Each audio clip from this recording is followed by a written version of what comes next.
Bonjour. Bonjour. Vous avez organisé aujourd'hui une conférence sur le syndrome de Paris Oui, qui concerne les Japonais. oui, Et vous vous occupez également des Japonais à La Rochelle. oui, tout à fait. Alors présentez-vous, alors vous faites quoi au Japon? Alors, je m'appelle Dominique Soul, je suis vice-présidente de Shiosai, donc l'association, une association franco-japonaise qui existe à La Rochelle depuis plus de 20 ans et, et qui organise des cours de japonais, des conférences comme celle de cet après-midi, qui organise aussi des événements comme le festival du cinéma japonais avec la coursive. Vous êtes bien occupé alors à Oui, La oui, Rochelle, bien hein, c'est vrai. occupé, oui. Oui, oui. Alors le syndrome de Paris, Oui. on va connaître un peu maintenant qu'on a eu la conférence. Est-ce qu'il y a aussi un syndrome à La Rochelle? Quand on arrive à La Rochelle, est-ce qu'on a des malaises ou on est émerveillé? Bon, je pense qu'à La Rochelle, c'est une plus petite ville que Paris. Les gens peut-être ont plus de temps, sont plus à l'écoute.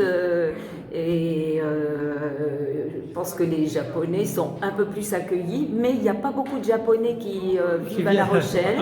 Il y a une quinzaine de familles franco-japonaises, donc des Japonaises qui ont épousé des Français. Donc il faudrait que je les interroge, puisque d'après ce qu'on a entendu à la conférence, c'est surtout des femmes qui qui souffrent du syndrome de Paris ou de La Rochelle. Bon, il est vrai qu'en arrivant sur Paris, on peut avoir des étrangers peut avoir des surprises. Oui. La politesse d'abord, c'est pas du tout la même au Japon et à Paris. Ben, disons que surtout s'ils prennent un taxi. Oui, mais c'est vrai que quand on arrive au Japon et qu'on a besoin de quelque chose dans la rue, il y a toujours quelqu'un pour nous aider, qui va se plier en quatre pour essayer de nous répondre. Puis maintenant, avec les téléphones portables et Translate Google, on arrive à se comprendre plus rapidement. Mais c'est surtout que, oui, ils ne veulent pas laisser quelqu'un dans l'embarras. Et c'est vrai qu'un Japonais qui arrive à Paris, bon, ben, s'il a la chance de rencontrer quelqu'un qui a voyagé ou qui voyage pas mal, bon, il peut être aidé, mais ce n'est pas le cas de tous les Parisiens. J'ai l'impression qu'il y a également une grosse différence entre les Japonais et les Français sur la propreté. Et alors, au Japon, c'est vrai que les toilettes publiques sont très très propres, tout est très très propre.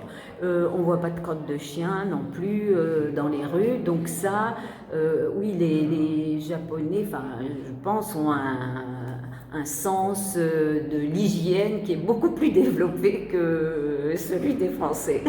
C'est vrai que ouais. en France, on n'est pas réputé pour être bien propre. Voilà, c'est ça, voilà. C'est ça. Mais par contre, en France, ils viennent en France pour les arts. Oui, il y avait des peintres comme Fujita dans les années 20 qui sont venus, parce qu'il a parlé aussi du japonisme, et c'est vrai que les artistes français, des peintres impressionnistes et les musiciens comme Claude Debussy par exemple, ont été très influencés par ce qui venait du Japon, et donc il y a eu un chassé-croisé entre les Japonais, les artistes japonais, les artistes français, et les Japonais aiment aussi tout ce qui est très esthétique, donc ils sont attirés effectivement par donc ils sont allés la au Louvre. France. Mais dites-moi, oui. Rassurez-moi, c'est pas un Japonais qui a cambriolé le Louvre? J'espère que non, mais je crois pas, ils n'auraient pas osé, puisque le conférencier, le docteur Ota, nous a bien expliqué que les Japonais étaient souvent un petit peu naïfs et justement trop honnêtes, et il y en a qui se font avoir quand ils arrivent en France. Mais bon, cette conférence, ça donne envie d'aller voir le Japon, peut-être d'y habiter, au moins d'y passer des vacances. Oui, c'est très agréable de passer du temps au Japon, mais avec notre mentalité française, je suis pas, on n'a pas ce sens du service aussi développé que les Japonais. Et donc c'est bien d'y passer quelques temps, mais je ne pense pas qu'on puisse y vivre à longueur d'année. Ok. Merci beaucoup. Puis vous vous engagez donc pour le Japon ici à La Rochelle. Oui. Et on ira vous voir toutes vos activités. Merci beaucoup. Merci beaucoup. À bientôt.